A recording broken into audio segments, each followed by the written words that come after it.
Over the years of covering different games, I've done my best to bring you guys updated information about what's going on with different specific games. And Soulmask has been delightful to work with, and also at times a bit exhausting. And the reason for that is the ferocity at which these guys do work. They always seem to have something new, something exciting, something changing, either being released to the game or coming soon. It's almost like a flood of things coming from these devs. I don't know if they ever sleep. So we have an update post from the dev team written by Maggie as a 30-day review.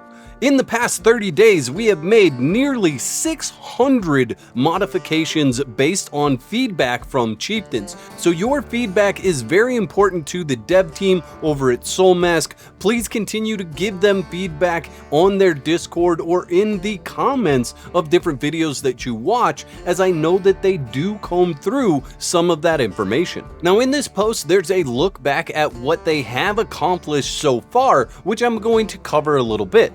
But then, towards the end of the post, they actually talk about features and changes that are coming in the next month, and you're definitely going to want to stick around for that information. Jumping right into it, they've brought perfect remodel for tribesmen to solo games and private servers. I still think this feature needs to be added to official servers in some capacity. Map teleportation optimization, they added 13 new portals to the map since the launch of the game. This makes traveling around the map for whatever reason so much easier because you can pop in and out of these different locations very quickly and very easily.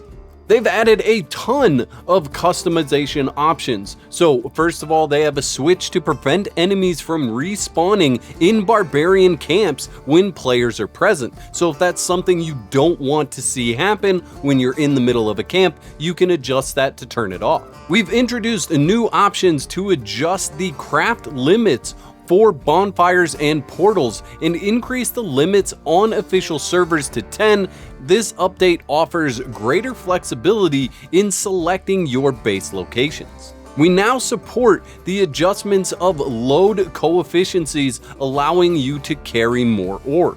We have introduced an option to enable unlimited building height, allowing you to construct skyscrapers even with thatch.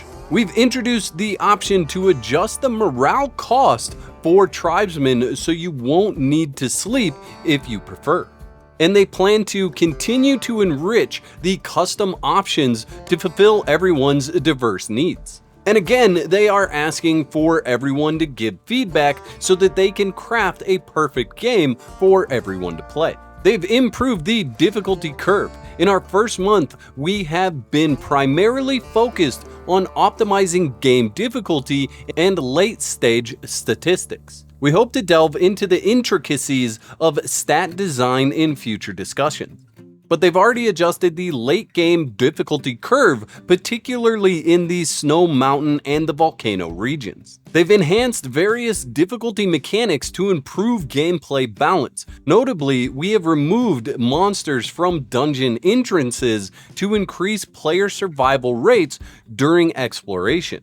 Additionally, we've reduced the lethality of diseases and plagues, particularly for tribesmen. They increased the output of key materials, including higher multiplier for bosses and elite monster drops in multiplayer battles. They shortened the stamina recovery time from 2 seconds to 0.5 seconds and made humanoid enemies use defense more than dodging for ranged attacks.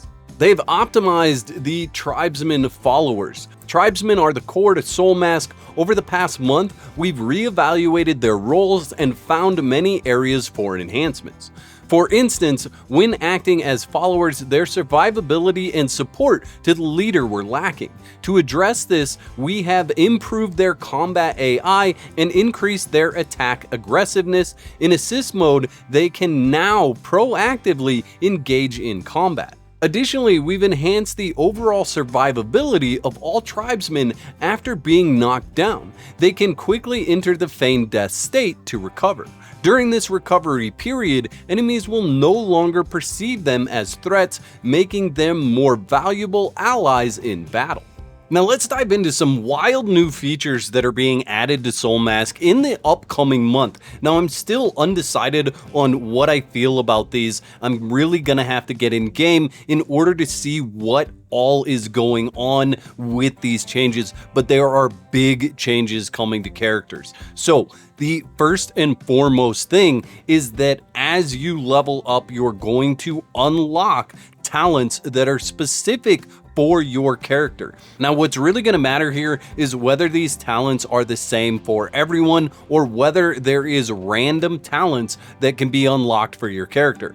I'm really hoping that it's not random and that it is specific talents that you unlock at each unlock level. They're also increasing the cap for proficiencies, so your crafting proficiencies are going to be able to go up to level 60, and your combat proficiencies are going to be able to go up to 90.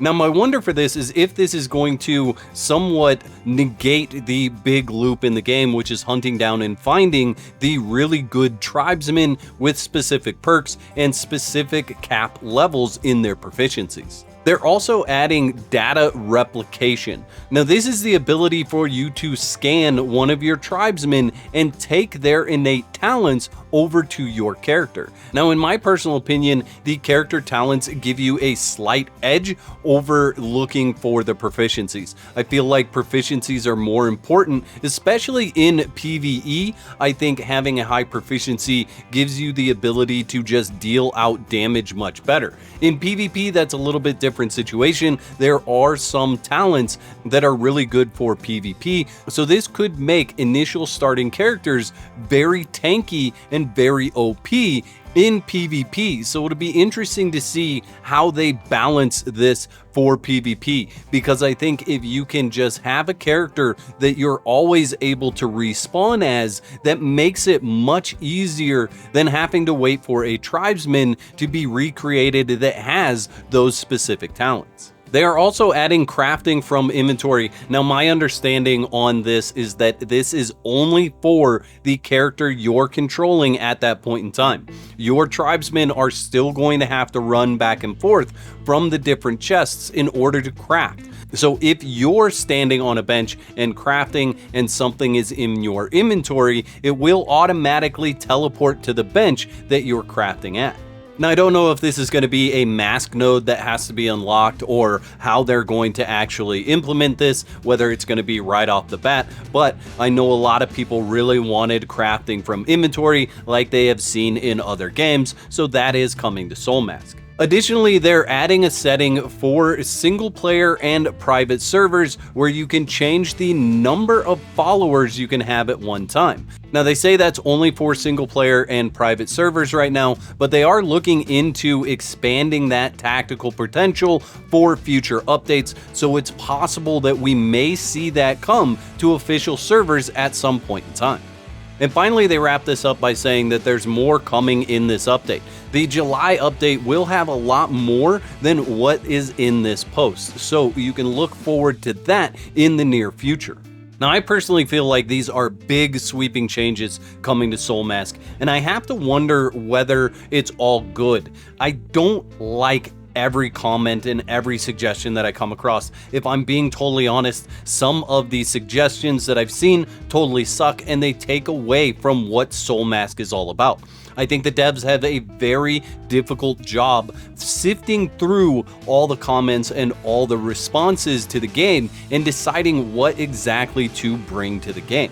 Now, that doesn't mean that I won't get into Soulmask and absolutely love the changes that they have right now, but I have a small worry that we're heading down a path that takes away from game loops. I don't want to see them degrade, intentionally or unintentionally, the loops that are already in the game and that are there to provide hours of content. However, it is early access, and this is the right time for them to be trying these different things. Just because they're adding it to the game now doesn't mean that there isn't potential for them to remove that in the future if they find that they've degraded a game loop or if something just doesn't fit properly. Now, as soon as I get my hands on this, I'll do my best to give you a full review of the changes and what I think are good, bad, or ugly with this upcoming update.